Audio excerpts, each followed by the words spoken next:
Des dizaines de morts dans l'incendie d'un immeuble d'un quartier défavorisé de Johannesburg. Les secouristes disent n'avoir jamais vu un drame d'une telle ampleur. La commercialisation des céréales ukrainiennes divise l'Union européenne. Le commissaire européen en charge de l'agriculture propose de prolonger l'interdiction accordée à 5 pays membres.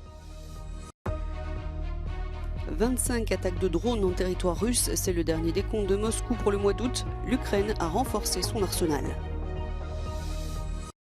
Le Premier ministre grec a présenté son plan pour la protection des forêts et la prévention des incendies. Selon lui, plus de 150 000 hectares de terre ont brûlé cet été. Les militaires au pouvoir au Niger ont annoncé qu'ils allaient procéder à l'expulsion de l'ambassadeur de France à Niamey. Dans une lettre adressée à Paris, la junte précise que les services de police ont été instruits en ce sens. Vendredi soir, les militaires au pouvoir avaient donné 48 heures aux diplomates français pour quitter le territoire, ce que Paris a refusé, arguant que ce gouvernement était illégitime et n'avait aucune autorité pour fonder une telle requête.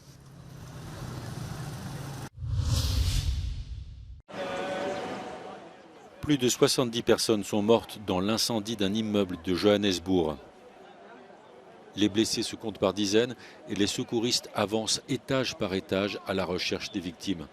Le feu s'est déclaré en pleine nuit dans un quartier défavorisé de la ville. L'immeuble était occupé de façon informelle et les habitants se sont retrouvés piégés par les flammes. Sur place, la police a bouclé le périmètre autour de l'immeuble et les pompiers racontent ne jamais avoir rencontré un drame d'une telle ampleur. La commercialisation des céréales ukrainiennes divise toujours l'Union européenne. Le commissaire européen en charge de l'agriculture estime que les 27 devraient prolonger l'interdiction temporaire accordée à 5 pays membres, la Pologne, la Roumanie, la Bulgarie, la Hongrie et la Slovaquie. Le responsable polonais a fait part de son opinion personnelle jeudi devant les eurodéputés. L'Union a accordé l'année dernière une exemption de droits de douane aux céréales venues d'Ukraine afin de soutenir l'effort de guerre du pays. Mais pour les États voisins, cette mesure déstabilise les producteurs et les marchés locaux. I think that we need to prolongation to the end of the year. This is my position. It's necessary to approval 27. My role is to give the information and to inform about the potential risk, which is not to in the option not to prolong the ban. No, we will have the next huge crisis in the frontline countries and in the market in these countries and crisis in the European Union. Cette suggestion est en contradiction avec la ligne de la Commission européenne qui entend lever le 15 septembre ces restrictions temporaires. L'Ukraine condamne depuis le début cette interdiction. En réponse, le commissaire propose des subventions jusqu'à 30 € la tonne pour compenser les pertes à l'exportation. The other idea is to support the logistic, to support the transport of grain when it is transported to third countries. And there are ideas around to support a ton of, for example, a ton of wheat with 30 euros, and this could be an incentive for traders to export it, to export that grain towards third countries. Toutefois, la proposition du commissaire soulève des interrogations parmi les eurodéputés. Ils craignent que ces subventions perturbent le marché.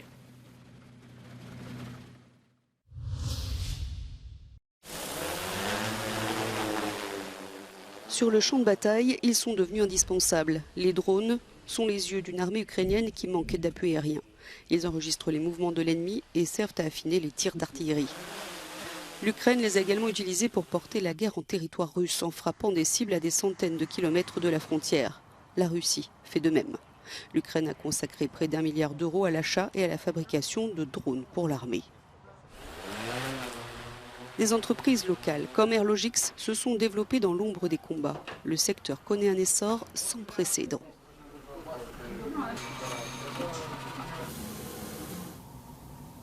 We are soldiers here, making these UAVs for our armed forces. When we started after invasion, we were 6-8 people. Right now we're over 40 and hiring and extending. Des entreprises similaires ont fleuri un peu partout. DroneLab est né au début de l'invasion pour aider l'armée ukrainienne. Elle n'avait alors qu'un seul ingénieur. Aujourd'hui, DroneLab en compte 20 et plus de 100 volontaires. Ils ont fabriqué plus de 1500 drones et formé des centaines de soldats à leur pilotage.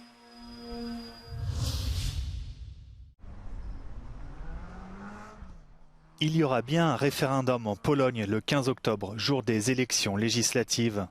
La proposition du parti au pouvoir Droit et Justice a été votée malgré les réticences de l'opposition et d'une partie de la population. Trzeba się pytać Polaków w sprawach bardzo ważnych, najbardziej istotnych, a wydaje mi się, że nie ma nic bardziej w tej chwili istotnego właśnie dla naszych obywateli niż kwestia bezpieczeństwa, bardzo szeroko pojętego. Bezpieczeństwo to militarne, bezpieczeństwo gospodarcze, bezpieczeństwo zdrowotne, bezpieczeństwo ekonomiczne. Dlatego referendum jest potrzebne i zostanie przeprowadzone. Le référendum portera sur 4 questions. La vente d'actifs de l'État à des entités étrangères, l'âge de la retraite, l'éventuelle suppression du mur à la frontière avec le Bélarus et les procédures de relocalisation des migrants. Pytania są sformułowane w sposób bardzo nieprecyzyjny. Jest odniesienie do praw osób migrujących, które w ogóle nie powinno znaleźć się w referendum, ponieważ prawa osób migrujących są prawami człowieka, a prawa człowieka nie powinny podlegać kwestii referendum. Powinny opierać się na polityce migracyjnej stworzonej na podstawie prawa międzynarodowego i polskiego. L'opposition accuse le Parti national conservateur d'utiliser ce référendum financé par des fonds publics pour mener sa propre campagne électorale. Les semaines qui précèdent les élections législatives promettent d'être agitées en Pologne. To nie jest referendum, to jest tylko kampania wyborcza PiS-u, który omija w ten sposób finansowanie swojej kampanii. Oczywistym jest, że odpowiedzi na te pytania dawno już padły, a najważniejsze pytanie 15 października, które stoi przed wyborcami, to jest ta kwestia, czy odsunąć tą złą władzę. To jest bardzo proste pytanie i na nie wspólnie odpowiemy 15 października. Dozens of organizations have also signed onto a letter addressed to the State Election Commission, calling on it to include in its guidelines for regional commissions instructions on the right of voters to refuse to participate in the referendum. According to them, this would help the voters to make a fully informed decision.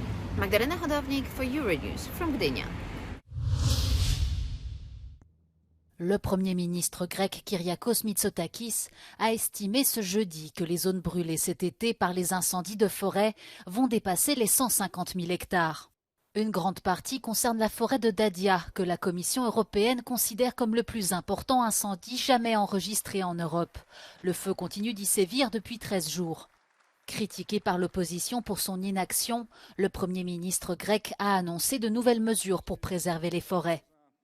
Παραπάνω από 100 drones που θα μπορούν να παρακολουθούν ευαίσθητα σημεία, πολλές φορές και με χρήση τεχνητής νοημοσύνης, έτσι ώστε να μπορούμε να ενημερωνόμαστε αμέσως για μια εστία φωτιά όταν εκδηλωθεί, αισθητήρες μέτρησης θερμοκρασίας, κάμερες σε όλους τους αρχαιολογικούς χώρους και στα δάση υψηλού κινδύνου.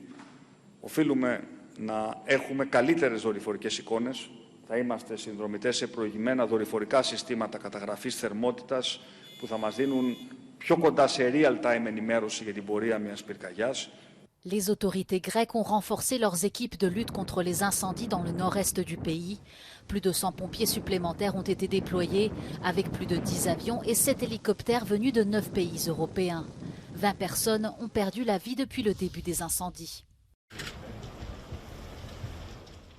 En Italie, un train a heurté et tué 5 ouvriers qui effectuaient des travaux nocturnes de maintenance près de Turin. Le train, qui acheminait des wagons vides sur la ligne Milan-Turin, se déplaçait à une vitesse de 160 km/h au moment du drame. Les corps des ouvriers ont été traînés sur plusieurs centaines de mètres. Les 2 rescapés et le conducteur du train sont indemnes, mais en état de choc. Plusieurs enquêtes judiciaires et administratives ont été ouvertes.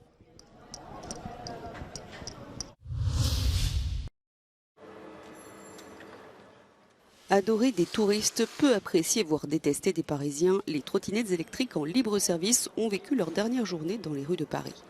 Après 5 ans de présence controversée et une votation inédite début avril où le non l'a emporté malgré un très faible taux de participation, les 3 opérateurs ont été forcés de changer de cap et pour certains de se rabattre sur le vélo en libre service. On a commencé le retrait de nos 5000 trottinettes dimanche dernier et peu à peu on va laisser dans les rues seulement nos 5000 vélos en libre service. Donc on retire principalement la nuit entre 22h et 6h, entre 400 et 500 trottinettes par jour avec 6 à 7 agents qui travaillent spécialement sur cette opération. Paris est la première capitale européenne à complètement interdire ces 2 roues en libre service. Les habitants s'étaient plaints des trottinettes qui zigzaguaient entre les piétons et provoquaient de nombreux incidents et quelques accidents dramatiques.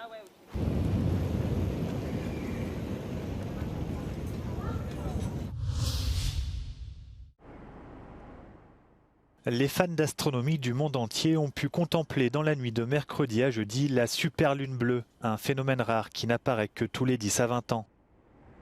Une super lune bleue désigne à la fois une deuxième pleine lune dans un mois et une lune qui est à son point le plus proche de la Terre. Le satellite de notre planète évolue à une distance moyenne de 384 000 km.